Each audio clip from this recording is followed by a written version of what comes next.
What if everything you were taught about success, about power, about getting what you want from this life, was deliberately designed to keep you weak? Because what you are about to hear was never meant for you. It was never meant for anyone outside the corridors of power, outside the closed rooms where the rules of the world are actually written. This is the chapter that was torn from the book before it reached the public.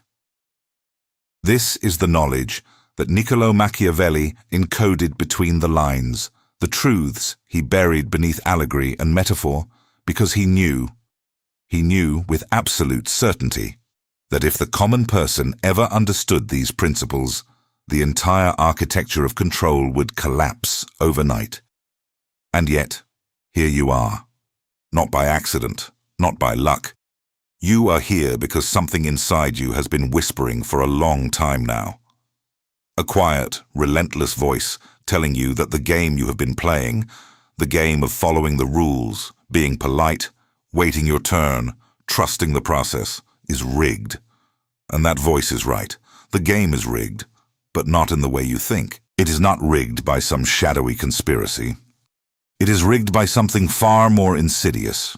Your own ignorance of how power actually works. Let that settle in for a moment. You have spent years, perhaps your entire life, operating under a set of assumptions that were handed to you by people who either did not understand power themselves, or who understood it perfectly and chose to keep you blind. Your parents told you to be good. Your teachers told you to follow instructions. Society told you that if you work hard, stay humble, and treat others the way you want to be treated, everything will fall into place. And how has that worked out? Look around you. Look at your life with unflinching honesty. Are you where you want to be? Do you command the respect you deserve? When you walk into a room, do people shift their attention toward you? Or do you blend into the furniture? When someone crosses your boundaries, do you respond with surgical precision? Or do you swallow your frustration and smile? Be honest, because the truth is painful, but the truth is also the only door that leads somewhere worth going. The vast majority of people live their entire lives as pawns on someone else's chessboard. They move where they are told to move. They sacrifice themselves for games they do not even understand. They call this loyalty. They call this humility. They call this being a good person. But Machiavelli, the man who studied power the way a surgeon studies anatomy, he called it something else entirely. He called it voluntary slavery. That phrase should disturb you. It should make something in your chest tighten. Because deep down, you know he was right. You have felt the chains. You have felt the invisible walls. You have wondered, in the quiet hours of the night, why some people seem to glide through life while you fight for every inch. You have watched mediocre minds rise to positions of influence, while brilliant, hard-working people like you remain stuck in the same place year after year. And you have been told that the answer is patience, that the answer is more effort, that the answer is more education, more credentials, more compliance. That is the lie. The answer is not more effort. The answer is different knowledge. The answer is understanding the operating system that runs beneath the surface of every human interaction, every relationship, every negotiation, every silent exchange of power that happens 1,000 times a day without most people even noticing. Machiavelli understood this operating system. He dissected it. He mapped it. He wrote it down in a book called The Prince, a text that was so dangerous, so destabilizing to the established order, that the Catholic Church banned it. Think about that. An institution that controlled the spiritual lives of hundreds of millions of people looked at this small book and said, "This cannot be read. This must be suppressed. This knowledge is too dangerous for the masses." Why? What could possibly be in a book about politics and leadership that would terrify the most powerful institution on earth? The answer is simple. Machiavelli did not just write about how to gain power. He revealed how power is maintained, and more importantly, how it is taken from the unwilling. He exposed the mechanics of control. He showed that morality, as it is taught to the common person, is not a universal truth, but a tool. A tool used by those who already have power to ensure that those who do not have it will never acquire it. Read that again. Morality, as you were taught it, is a leash, not a guide. A leash. Now, before you recoil, before you dismiss this as cynicism or darkness, understand something critical. Machiavelli was not advocating for evil. He was not saying that morality has no value. What he was saying, what he was screaming through 5 centuries of history, is that you must understand the difference between the morality you choose and the morality that is imposed upon you. One is a source of strength, the other is a cage. The person who chooses to be kind because they understand the strategic value of kindness, that person is powerful. The person who is kind because they are afraid of conflict, because they have been trained to avoid confrontation, because they believe that niceness is owed to everyone regardless of how they are treated, that person is a slave wearing a smile. Which one are you? This is not a rhetorical question. This is the first real question you need to answer before anything else in this video will make sense. Because everything that follows, every principle, every tactic, every revelation, is built on a single foundation. The willingness to see yourself clearly. Not the version of yourself that you present to the world. Not the curated, polished, socially acceptable version. The real you. The one who lies awake at 3 in the morning, replaying conversations where you should have spoken up but did not.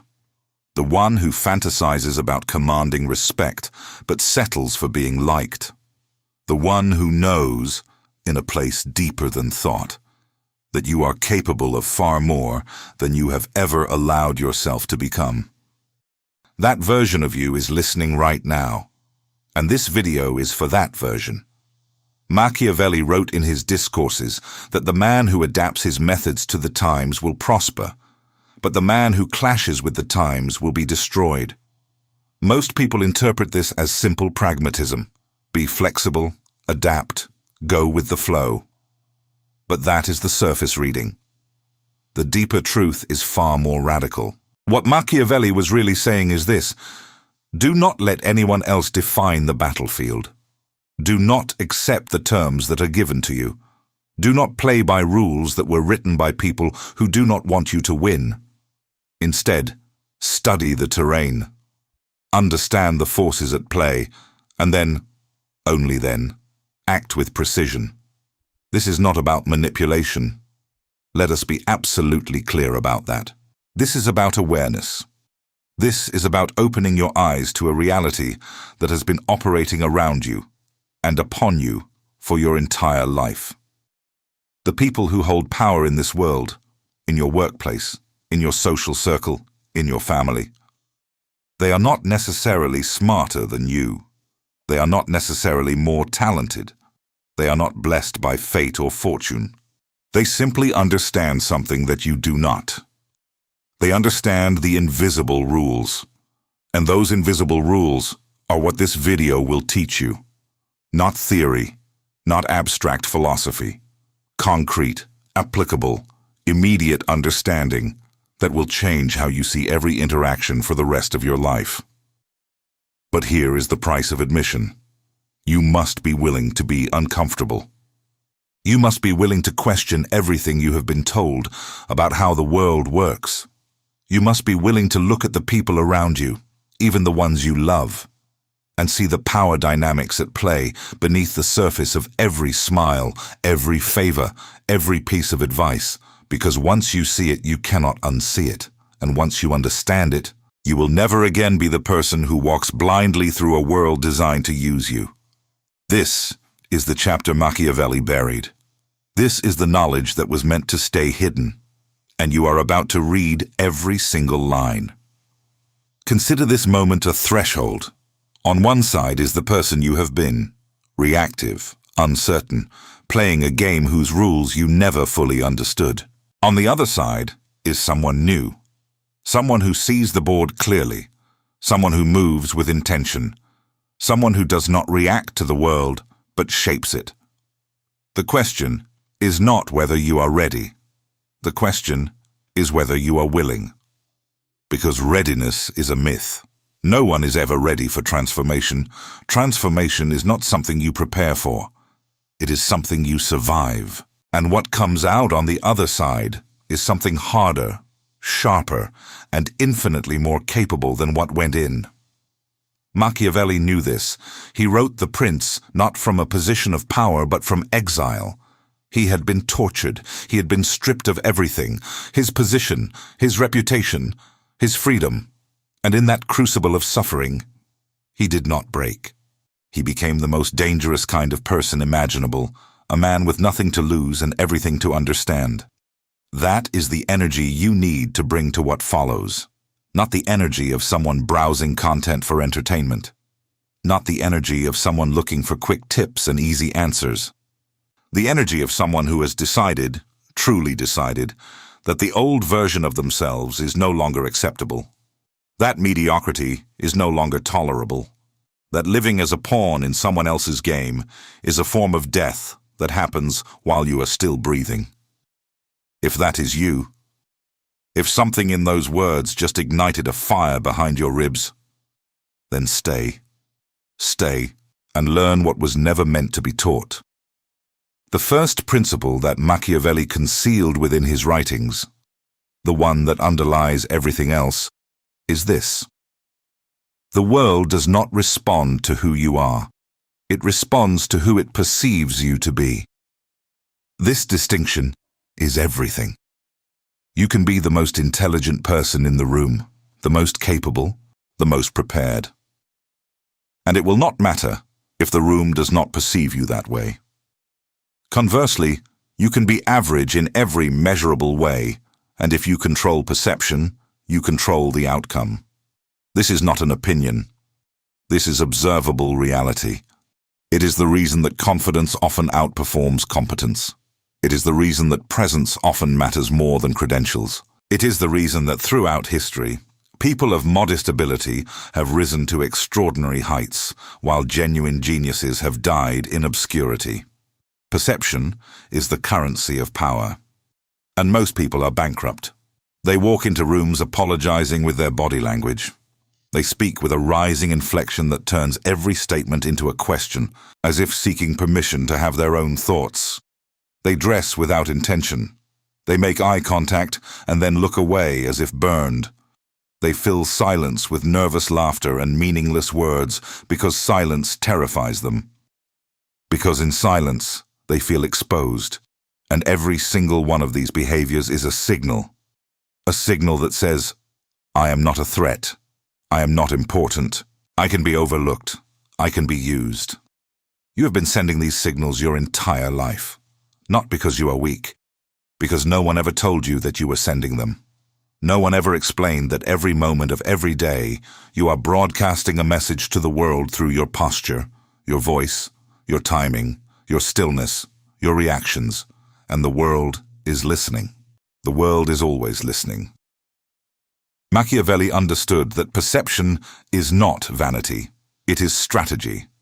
He wrote that it is not necessary for a prince to have all the virtues, but it is absolutely necessary that he appear to have them.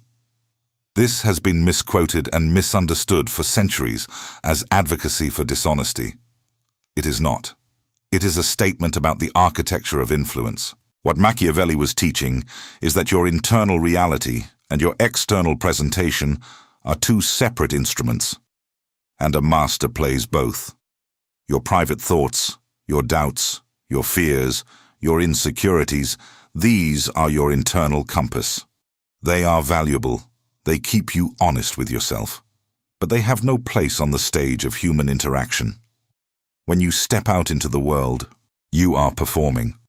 Not in the sense of being fake, in the sense of being intentional. A great leader does not show fear in front of their people, not because they do not feel it, but because showing it serves no purpose.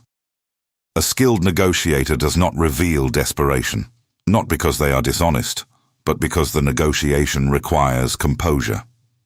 A person of true power does not react to provocation, not because they lack emotion, but because reaction is a form of surrender. This is the first layer of the chapter that was hidden from you, and it changes everything. Because once you understand that the world responds to perception, you realize that you have been sabotaging yourself in ways you never imagined. Every time you explained yourself when no explanation was needed, you diminished your authority. Every time you apologized for something that was not your fault, you signaled weakness. Every time you filled silence because it made you uncomfortable, you gave away power to the person who was comfortable in that silence. And now, for the first time, you see it. You see the game that has been playing around you all along. The subtle power exchanges, the invisible negotiations, the quiet battles for dominance that happen in every meeting, every conversation, every relationship. And you realize something that Machiavelli knew 500 years ago. The person who controls the frame controls the outcome, always, without exception. If you have understood this, if something has just shifted in the way you see the world, then hold on to that feeling. Because what comes next will build on this foundation in ways you cannot yet imagine. Continue watching. Because the chapter you were never supposed to read has only just begun, and the next principle Machiavelli hid is even more dangerous than the first. Now that you understand the first hidden principle, that perception governs reality, it is time to go deeper. Because perception alone is a blade without a handle. It can cut, but it can also wound the one who wields it carelessly. What transforms perception from a trick into a weapon of true power is the second principle Machiavelli concealed within his work: strategic restraint. Not silence as passivity, not patience as surrender. Strategic restraint, the deliberate, calculated withholding of your full capacity from the world. Machiavelli wrote that a wise man should always follow the roads that have been trodden by great men. But what he did not write, what he implied for those sharp enough to catch it, is that the greatest men throughout history shared one trait that set them apart from everyone else. They never revealed their full hand. Not to allies, not to enemies, not even to themselves in moments of triumph. Think about the most powerful person you know. Not a celebrity, not a politician. Someone in your actual life. Someone who, when they enter a room, changes its temperature. Someone whose opinion carries weight, not because they speak often, but precisely because they speak rarely. Someone who, when they finally do act, acts with devastating precision. That person understands strategic restraint. Whether they learned it consciously or absorbed it through instinct, they know something that the rest of the world desperately needs to learn. Your greatest power lies not in what you show, but in what you withhold. This runs counter to everything modern culture teaches you. You are told to share, to be open, to be vulnerable, to express yourself freely and fully at all times. Social media has turned self-exposure into a currency and emotional transparency into a virtue. The culture screams at you, tell us everything, show us everything, give us access to your thoughts, your fears, your failures, your insecurities. And the moment you do, the moment you lay yourself bare, you become predictable. And the predictable person is the controllable person, always. Machiavelli understood this with surgical clarity. In The Prince, he compares the ideal ruler to both a lion and a fox. The lion represents overt strength, the ability to overwhelm through force. The fox represents cunning, the ability to navigate traps and deceptions. But here is what most readers miss. Machiavelli does not say you should be one or the other, He says you must be both, and that the mastery lies in never letting anyone know which one they are dealing with at any given moment. This is the essence of strategic restraint. It is not about hiding. It is about choosing. Choosing what to reveal and when. Choosing what to express and to whom. Choosing which version of yourself serves the moment. and deploying it with absolute intentionality. Let me give you a concrete example. You are in a meeting at work. Someone takes credit for your idea. The common reaction, the one driven by emotion, by ego, by the desperate need to be seen, is to speak up immediately, to correct them, to fight for recognition in front of everyone. But the person who understands strategic restraint does something entirely different. They say nothing, not because they are weak, not because they do not care, but because they understand that the immediate reaction is almost never the optimal one. They understand that by staying silent in that moment, they gain something far more valuable than credit for a single idea. They gain information. They now know who in the room is willing to steal. They know who noticed and said nothing. They know who will align with them and who cannot be trusted. They gather all of this intelligence while the thief stands there, exposed, believing they have won, completely unaware that by taking the bait, they have revealed everything about themselves. And later, days, weeks, perhaps months later, the person who practiced strategic restraint will use that information, not with anger, not with vindictiveness, with precision, with timing so perfect that the other person will never even understand what happened. That is power, not the loud, performative kind, the quiet, architectural kind, the kind that builds empires and dismantles threats before they fully form. Machiavelli described this quality in his analysis of Cesare Borgia, whom he considered the model prince. Borgia did not react to betrayal with immediate vengeance. He waited. He gathered intelligence. He made his enemies comfortable. He let them believe they had the upper hand. And then, at the moment of his choosing, when every piece was in place, when every variable was accounted for, he struck with such completeness that his enemies were not just defeated. They were erased. Now, you are not a Renaissance prince. You are not playing for thrones and territories. But the principle is identical.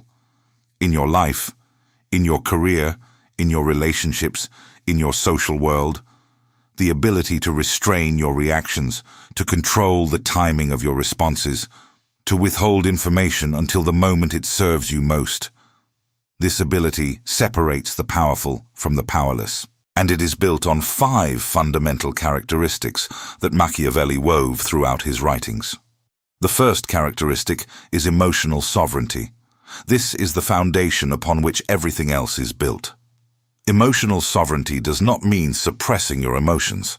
It does not mean becoming a cold, unfeeling machine. It means establishing an unbreakable boundary between what you feel and what you show, between your internal experience and your external expression. The person without emotional sovereignty is a marionette. Pull the right string and they dance. Insult their intelligence and they lash out. Praise their work and they melt into compliance. Threaten their security and they crumble. They are entirely predictable because their outputs, their words, their actions, their decisions are directly controlled by their inputs, whatever stimulus the world throws at them. The person with emotional sovereignty cuts the strings. They still feel everything, the anger, the fear, the desire, the frustration, all of it. But between the feeling and the response, there exists a gap. A sacred, inviolable gap. And in that gap lives their power. Machiavelli observed that men are so simple of mind and so dominated by their immediate needs that a deceitful man will always find someone willing to be deceived. What he was really saying is that most people are controlled by their immediate emotional reactions, and this makes them perpetually vulnerable to anyone who is not. Be the one who is not. When someone provokes you, let the provocation land. Feel it. Acknowledge it internally. And then, do nothing. Not yet. Let the silence stretch. Let the other person wonder what you are thinking. Let them fill the void with their own anxiety, their own projections, their own uncertainty about what you will do next. That uncertainty is your weapon, and it costs you nothing. The second characteristic is calculated ambiguity. The most powerful people in history were not the ones with the clearest positions. They were the ones whose true positions could never be fully determined. Machiavelli himself embodied this. Scholars have debated for 5 centuries whether The Prince was sincere advice, bitter satire, or a warning to the masses. And that ambiguity is precisely what has kept his work alive and relevant across half a millennium. In your own life, calculated ambiguity means resisting the urge to make your position clear on everything. When someone asks your opinion, you do not need to give it fully. When someone tries to categorize you, to put you in a box, to predict your behavior, you do not need to cooperate. This is not dishonesty. It is sovereignty over your own narrative. The person who tells everyone exactly what they think, exactly what they plan, exactly what they want, that person has given away every piece of leverage they possess. They have turned themselves into an open book in a world full of people looking for something to read and exploit. The person who reveals selectively, who offers enough to maintain connection but withholds enough to maintain mystery, that person becomes a puzzle. And human beings are hardwired to solve puzzles. They cannot help it. They will think about you when you are not there. They will wonder about your motives, your plans, your depths. And in that wondering, your influence grows, without you lifting a finger. The third characteristic is temporal mastery. Most people live in reaction time. Something happens, they respond, immediately, reflexively, as if speed were a virtue. It is not. Speed is the enemy of strategy. Machiavelli wrote extensively about the concept of timing, about understanding not just what to do, but when to do it. He called it the ability to seize the moment, but his deeper teaching was about the ability to create the moment, to manipulate time itself as a strategic variable. In practice, this means learning to delay. When someone sends you a message that triggers anger, you do not respond for hours, perhaps a day. When someone makes a demand, you do not comply or resist immediately. You pause. You let time do its work. You let the other person's certainty erode while your position strengthens simply through the act of waiting. Time is not neutral. It is a weapon. And the person who controls the tempo of an interaction controls the interaction itself. Think about negotiations. The party that feels urgency, the party that needs a resolution now, is always the weaker party. Always.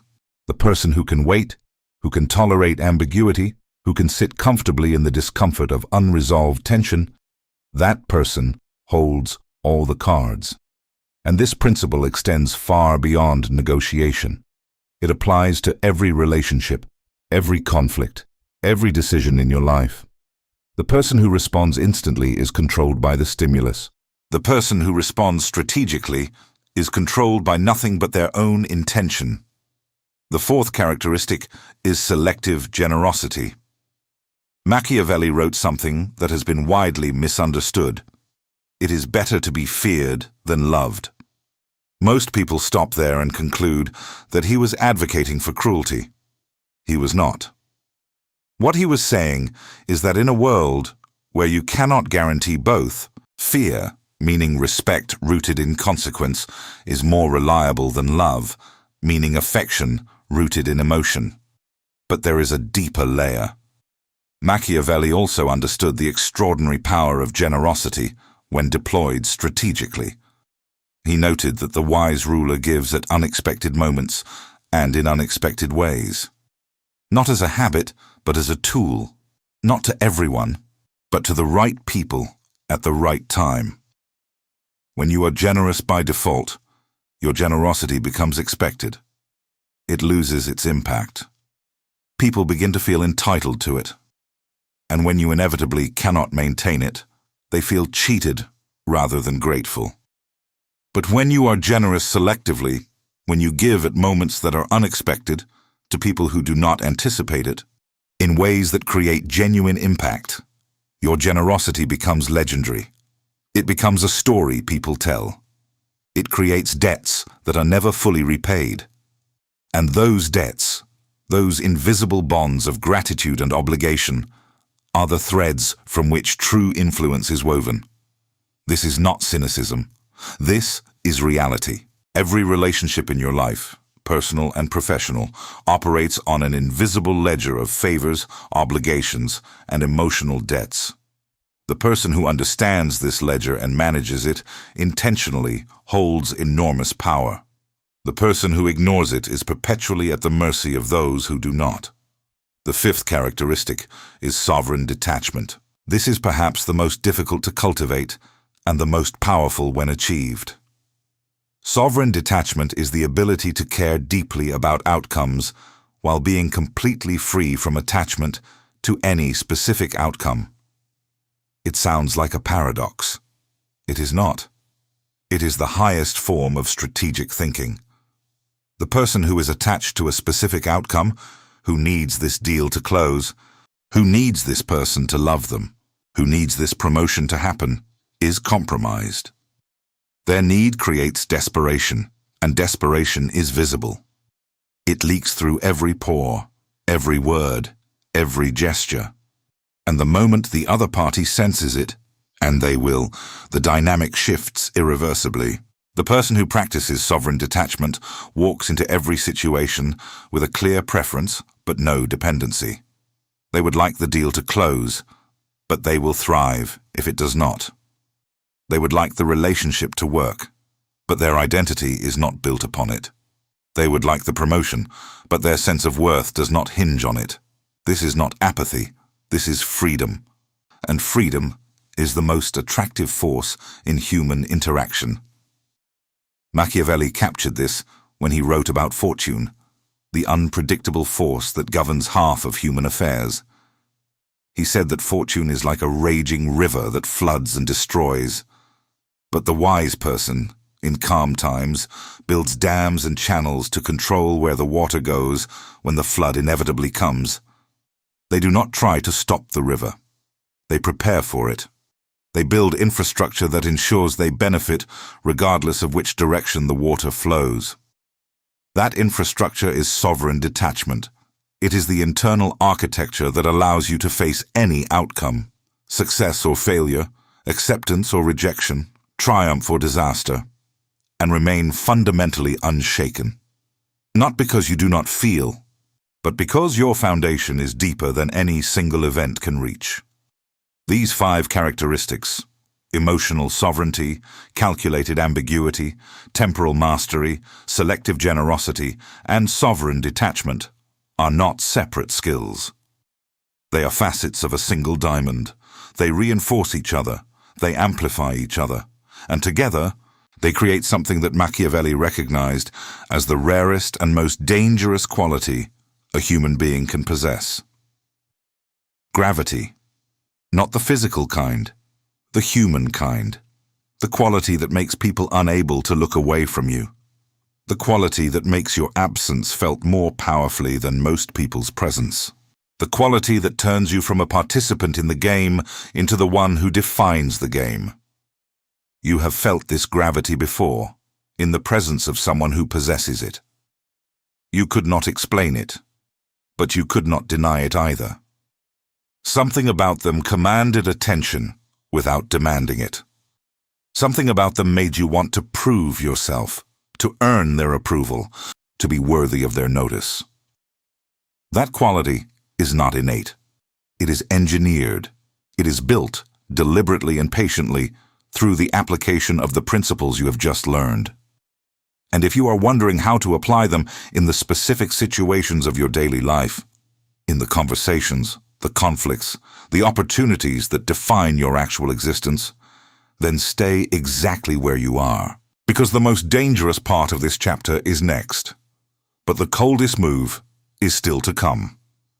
And it will change how you operate in every room you enter for the rest of your life. Curious to know how this applies to the moments that actually matter? Then do not stop now. You now understand the architecture. You understand perception. You understand strategic restraint. You understand the 5 characteristics that create human gravity. But knowledge without application is just philosophy. And philosophy without action is just decoration for the mind. This is where we cross the line from understanding to doing, from theory to practice, from knowing the game to playing it. And let us be clear about something before we begin. These tactics are not tricks. They are not manipulations designed to exploit people. They are strategic responses to the reality of how human interaction actually works. You are not learning to deceive. You are learning to navigate a world where most people are already deceiving themselves, and you simply refuse to be one of them. Machiavelli was ruthlessly practical. He did not write to impress scholars. He wrote to arm leaders with tools that work. And that is exactly what this section will do for you. Let us begin with the situation you encounter most frequently, the moment someone disrespects you. Tactic 1. The strategic pause. Someone says something dismissive to you. Maybe it is a coworker who undermines your idea in front of the team. Maybe it is a friend who makes a joke at your expense. Maybe it is a family member who diminishes your achievements with a passive-aggressive comment. The common reaction is one of two extremes. Either you explode, you snap back, you argue, you defend yourself loudly, or you retreat. You laugh it off. You pretend it does not bother you. You absorb the blow and carry the resentment silently. Both reactions are wrong. Both give away your power. Here is the strategic response. When someone disrespects you, do this. Stop everything. Stop talking. Stop moving. Let your expression settle into absolute neutrality. Not anger, not pain, neutrality. Look at the person directly. Hold their gaze, and let the silence stretch for exactly 3 seconds. 3 seconds of silence after a disrespectful comment is an eternity. It is louder than any words you could speak. In those 3 seconds, the room shifts. Everyone present becomes aware that something just changed. The person who made the comment feels the weight of your silence pressing against them. Their confidence begins to crack. They start to wonder if they miscalculated. And then, only then, you speak. But you do not address the comment. You do not dignify it with a direct response. Instead, you say something like, "Interesting," or, "Is that what you think?" Not as a question, as a statement. Flat, cold, utterly devoid of emotional charge. And then you continue with whatever you were doing before, as if the interruption was so insignificant that it barely registered. What happens in the room is extraordinary. The person who disrespected you now feels smaller. Not because you attacked them, but because your non-reaction communicated something devastating. You do not consider them a threat. You do not consider their opinion significant enough to engage with. You are operating on a level where their words simply do not reach. This is the power of the strategic pause. It costs nothing. It requires no rehearsal. And it communicates more authority in 3 seconds of silence than most people communicate in an entire conversation. Machiavelli observed that men judge more by the eyes than by the hands. That is to say, everyone can see what you appear to be, but few understand what you truly are. The strategic pause exploits this perfectly. What people see is calm, controlled, unmoved authority. What they interpret is strength so deep that petty provocations cannot touch it. Practice this. Start small. The next time someone says something that bothers you, anything, no matter how minor, implement the pause. 3 seconds. Neutral expression, brief, detached response. Then move on. Do this 10 times and watch how the dynamic of your interactions begins to shift. Tactic 2. The power of selective absence. You have been taught that being present is everything. Show up. Be available. Be accessible. Be the person who is always there, always responsive, always on call. This is terrible advice, and here is why. When you are always available, you become a constant, and constants are taken for granted. This is not a flaw in human nature. It is human nature. We are wired to notice change, not consistency. The sun rises every morning and no one applauds. But an eclipse, a momentary absence of the sun, stops the entire world. Be the eclipse. In your relationships, professional and personal, start creating strategic absences, not as punishment, not as passive aggression, as a deliberate rebalancing of the attention economy. Here is how this works in practice. If you are the person who always responds to messages within minutes, start introducing delays. Not every time, that would be obvious and petty, but occasionally, unpredictably. Let a message sit for a few hours. Sometimes respond in minutes. Sometimes wait until the next day. What this creates is uncertainty. And uncertainty is the engine of attention. When you always respond instantly, the other person takes your attention for granted. When you sometimes respond instantly and sometimes do not, they begin to notice your patterns. They begin to wonder why this time was different. They begin to pay attention to you. Not because you demanded it, but because inconsistency is inherently magnetic to the human mind. Apply this to your social presence as well. If you attend every gathering, every event, every meeting, start being selectively absent. Not to every other one. That is a pattern, and patterns are predictable. Be present for 3 events, absent from the 4th, present for 1, absent from the next 2, present for 3 more. Randomize it. Make your presence impossible to predict. What happens is remarkable. When you are there, people notice. When you are not, people wonder. You become a variable in an equation that was previously solved.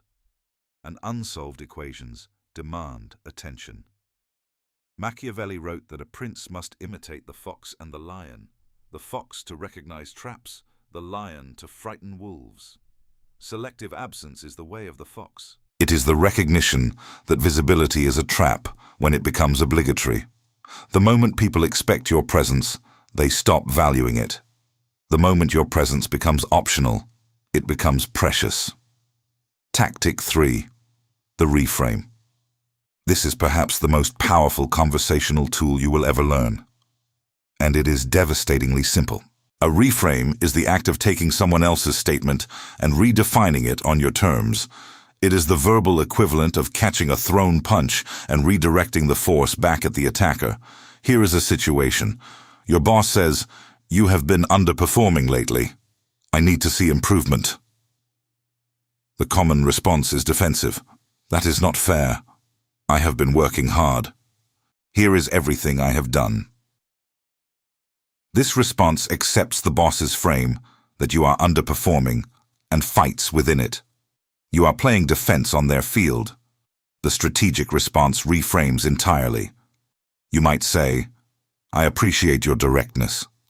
I have been noticing some systemic inefficiencies in our process that I think are affecting the whole team's output. I have been putting together some ideas on how to address them. Can I share those with you?" Look at what just happened. In one response, you have accomplished 4 things. First, you acknowledged their concern without accepting their framing. Second, you elevated the conversation from personal criticism to systemic analysis. Third, you positioned yourself as someone with solutions rather than someone with problems. Fourth, you shifted the dynamic from superior-subordinate to collaborative. You are no longer defending, you are proposing. The boss entered the conversation expecting to manage a problem. They are now listening to someone who might solve a bigger problem. The entire frame has changed, and the person who sets the frame controls the conversation. Here is another scenario. Someone in your social circle says, "Must be nice to have so much free time." A subtle dig at your choices, your lifestyle, your priorities. The common response is either defensive justification, "Actually, I am really busy," or passive acceptance, nervous laughter, subject change. The strategic reframe. It is, "I have gotten very intentional about how I invest my time. It took some discipline to get here." This response does 3 things. It accepts the premise without accepting the insult.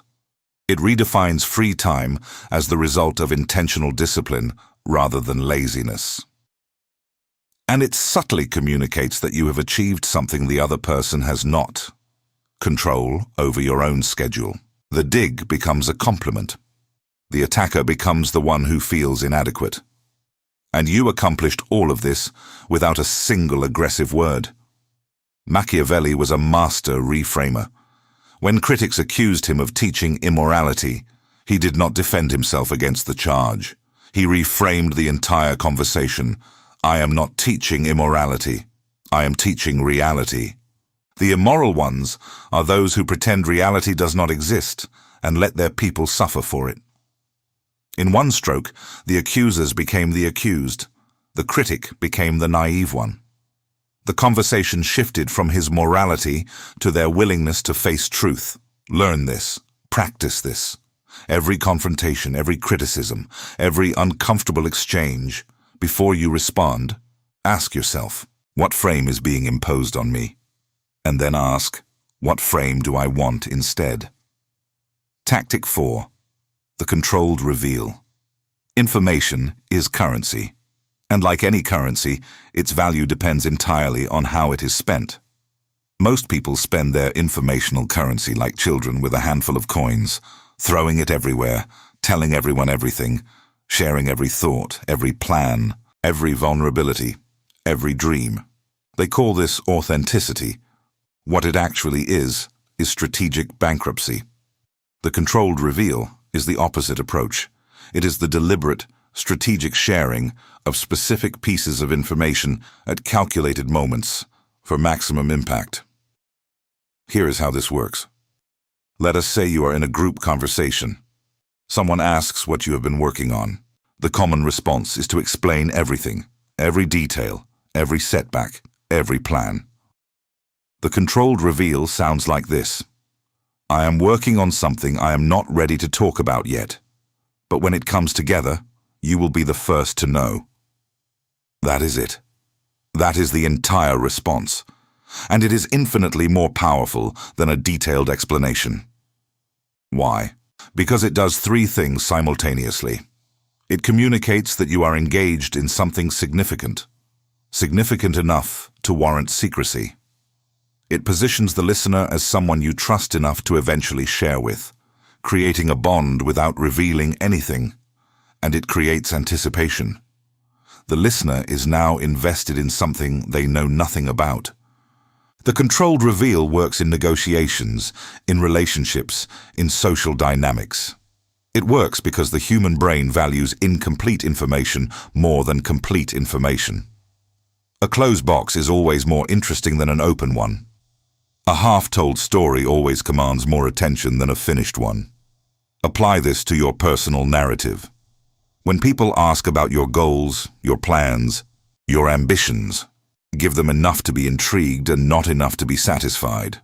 Let them fill in the gaps with their own imagination, because their imagination will always paint a more impressive picture than your facts ever could. Tactic 5. The art of strategic agreement. This is counterintuitive, and that is exactly why it works. When someone argues with you, when they present a position that is clearly wrong, clearly emotional, clearly designed to provoke, the common responses are to argue back or to submit. Both lose. The strategic response is to agree, partially, specifically, and on your own terms. Here is the situation. Someone says, "You always think you are right about everything." The defensive response, "That is not true. I do not think I am right about everything." The strategic agreement, "You are right. I do have strong convictions about the things I have studied carefully. I think that is important." Notice what happened. You agreed with the core observation. You do have strong opinions, while completely redefining the context. You did not accept the characterization of arrogance. You reframed it as intellectual rigor. You validated the person's perception while invalidating their conclusion. This technique is devastating because it removes the other person's leverage. An argument requires resistance. When you agree, When you absorb the attack and redirect it, there is nothing left to push against. The conversation loses its adversarial energy. And in that vacuum, your reframe becomes the new reality. Machiavelli employed this principle in his own life. When the Medici returned to power, and he was accused of conspiring against them, he did not fight the accusation. He wrote them a letter, and dedicated his most powerful work to them. He agreed with their authority, while simultaneously positioning himself as indispensable to it. He turned accusers into patrons, enemies into employers, all through the art of strategic agreement. Now, there are errors you must avoid, critical errors that will unravel everything you have learned if you are not vigilant. Error 1, overplaying your hand. Strategic restraint only works if it is subtle. The moment your silence becomes theatrical, the moment your pause becomes a performance, the moment people sense that you are trying to be mysterious, you lose. Completely. Because the perception shifts from "this person is powerful" to "this person is playing games." And that is a devastating perception. The solution is sincerity. Every tactic you have learned must be delivered with genuine ease, not rehearsed drama. It must feel natural, because it must become natural. You are not acting. You are evolving. There is a difference. Error 2. Applying strategy to intimacy. There are relationships in your life, deep, genuine, intimate relationships, where strategic thinking has no place. Your closest friends, your partner, your family who have earned your trust through years of consistency. With these people, vulnerability is not weakness. It is the price of genuine connection. Machiavelli himself drew this distinction. His public life was strategic. His private letters to friends were among the most honest, vulnerable, and human documents of the Renaissance. He understood that power and love are different games with different rules. Confusing them destroys both. Be strategic with the world. Be genuine with those who have earned it. And be wise enough to know the difference. Error 3. Mistaking power for control. Power and control are not the same thing. Power is the ability to influence outcomes. Control is the obsessive need to determine them. Power is flexible. Control is brittle. Power adapts. Control breaks. If you find yourself trying to control every variable, every reaction, every outcome in your life, you have missed the point entirely. Machiavelli wrote that fortune controls half of human affairs, and the wise ruler does not fight fortune. He builds structures that channel it. You cannot control how others feel about you. You cannot control whether your plans succeed. You cannot control the 1,000 random variables that determine the course of any given day. What you can control is your perception, your reactions, your timing, and your intention. That is enough. That is more than enough. That is everything. Error 4. Becoming what you study. This is the most dangerous error of all, and Machiavelli himself warned against it. When you study the mechanics of power, there is a temptation to become cold, to see every interaction as a game, to reduce every person to a piece on a board, to lose touch with the humanity that makes power worth having in the first place. Resist this. With everything you have, resist this. The goal is not to become a machine. The goal is to become a human being who is fully awake, who sees clearly, acts deliberately, and chooses wisely. A person who has power and uses it not to dominate but to protect what matters. Not to control others, but to free themselves from the control of others. There is a version of these teachings that creates tyrants, and there is a version that creates sovereigns. The difference lies entirely in your intention. This is the transformation that is already happening within you. You can feel it. Something has shifted. Something that was asleep is now awake. Something that was confused is now clear. At this point, something has changed in you. The way you will walk into your next meeting, the way you will respond to your next provocation, the way you will carry yourself through the mundane and the extraordinary moments of your life. All of it will be different now. But we are not finished. Because the final transformation, the one that seals everything together, is still waiting. And it begins in the next part. You have traveled further than you realize.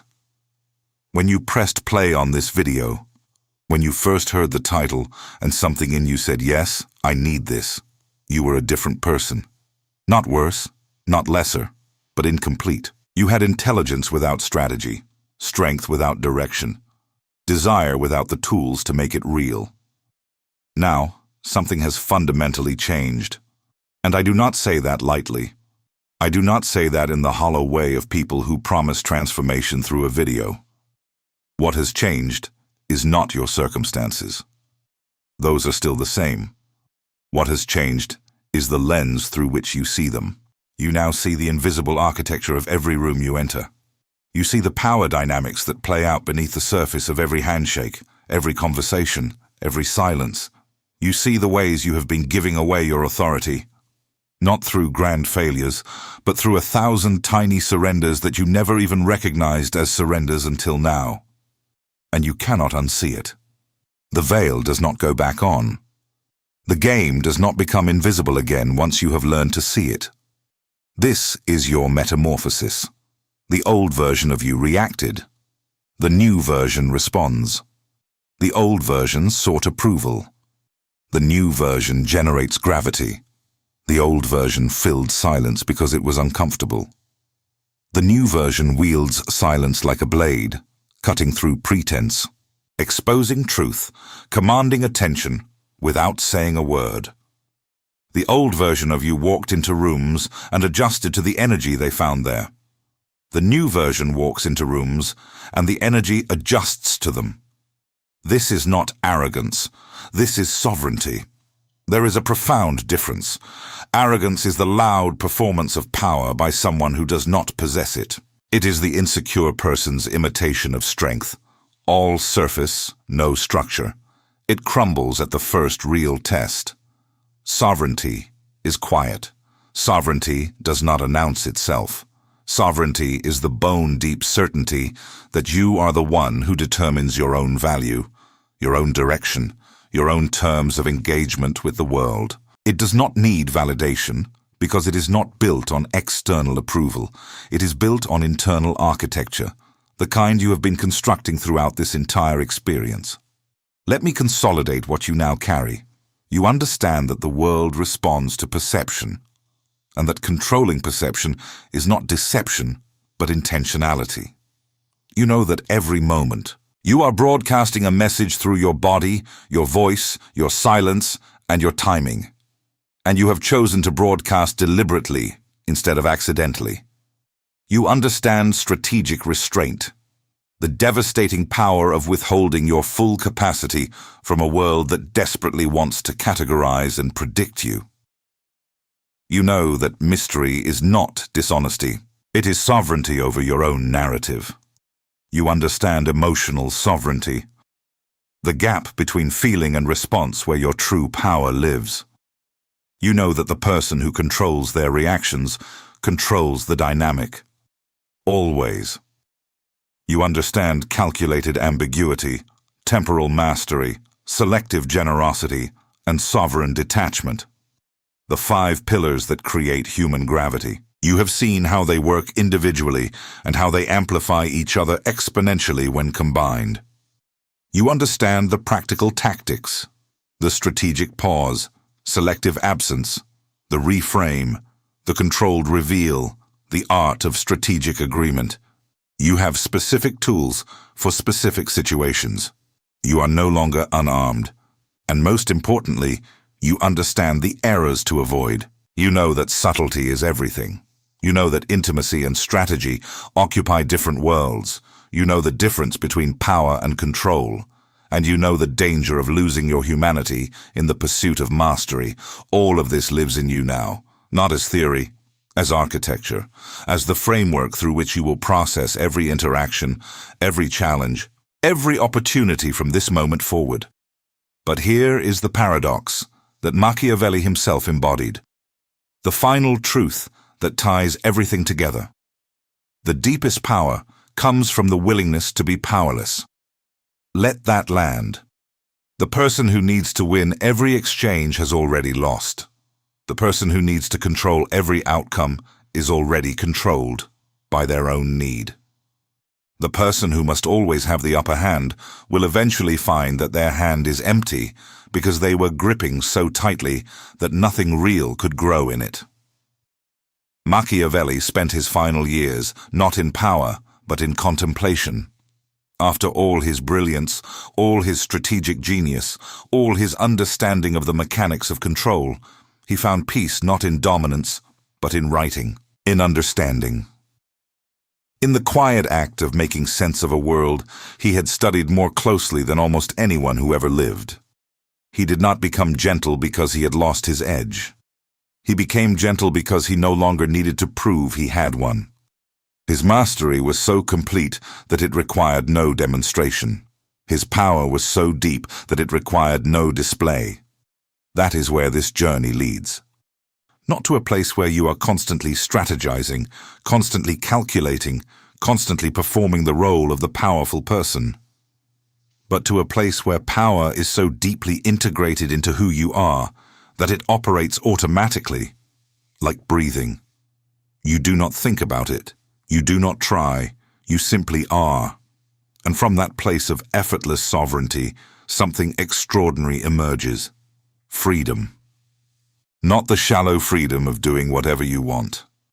The profound freedom of being exactly who you are, with full awareness, full intentionality, and full acceptance of the consequences. That freedom is the ultimate prize. Not money, not status, not influence. Freedom. The freedom to choose your own path without being pulled by the currents of other people's expectations. The freedom to sit in silence without feeling the need to fill it. The freedom to walk away from anything that does not serve your highest purpose without guilt, without doubt, without looking back. Machiavelli wrote that everyone sees what you appear to be. Few experience what you really are, but there is a level beyond even that. The level where what you appear to be and what you really are converge into a single unshakable reality, where there is no gap between your mask and your face, because you no longer need a mask at all. That is mastery. And mastery is not a destination. It is not a finish line you cross and then celebrate. It is a practice, a daily, moment-by-moment practice of applying what you now know. Some days you will execute flawlessly. Some days you will fall back into old patterns. Some days you will forget everything and react from pure emotion like the person you used to be. And that is fine. That is human. The difference is that now, when you stumble, you will catch yourself faster. You will recognize the old patterns for what they are, remnants of a programming that no longer serves you. And you will return to your center with increasing speed and decreasing effort. Because the path is not about perfection, it is about awareness. And awareness, once truly awakened, does not sleep again. Think about where you were an hour ago. Think about the questions that brought you here, the frustrations, the sense that something in your life was not working, that you were playing by rules that were designed by someone who did not want you to win. Those questions have answers now. Not easy answers, not comfortable answers, but true ones. Answers that have survived 5 centuries of human history because they are built on the bedrock of how power actually works. Not how we wish it worked, not how we are told it works, but how it actually, observably, undeniably works. And you are now one of the few who possess these answers. Machiavelli said that there is nothing more difficult to take in hand, more perilous to conduct, or more uncertain in its success than to take the lead in the introduction of a new order of things. What you are doing, this internal revolution, this rewiring of how you engage with the world, is exactly that. A new order of things. Your new order. It will not be easy. The world will resist. The people around you will sense the change, and some of them will push back. because your transformation threatens the dynamic they depend on. Your silence will unsettle those who relied on your compliance. Your boundaries will disturb those who benefited from your lack of them. Your gravity will intimidate those who preferred you weightless. Let them resist. Their resistance is confirmation that the transformation is real. If no one notices the change has not happened. But when people begin to respond to you differently, when they begin to measure their words before speaking to you, when they begin to seek your approval instead of offering theirs, when they begin to wonder what you are thinking instead of telling you what to think, then you will know. You will know that the chapter Machiavelli hid has been read, and absorbed, and embodied. Now here is your final instruction, and this is not optional. This is essential. If this message resonated with you, if something in these words woke up a part of you that has been sleeping, comment below the phrase, "I read the hidden chapter." This is not just a comment. It is a declaration, a silent pact between you and the version of yourself that existed before this video. A goodbye to the person who walked through the world without seeing, who reacted without thinking, who surrendered without knowing they were surrendering. When you type those words, you are drawing a line. On one side is everything you were. On the other side is everything you are becoming. And when you subscribe to this channel, when you press that button and join this community, you are not doing something passive. You are making a decision to continue building, a decision to remain in the company of people who refuse to be average, who refuse to be blind, who refuse to be pawns. This is not a channel. It is a fortress. A place where the quiet ones, the strategic ones, the ones who understand that true power is not loud but deep. A place where those people gather and sharpen themselves against the world's complacency. You belong here. Not because I say so, because you have proven it by staying until this moment. Most people left long ago. Most people heard the first uncomfortable truth and clicked away. Most people cannot tolerate the weight of real knowledge.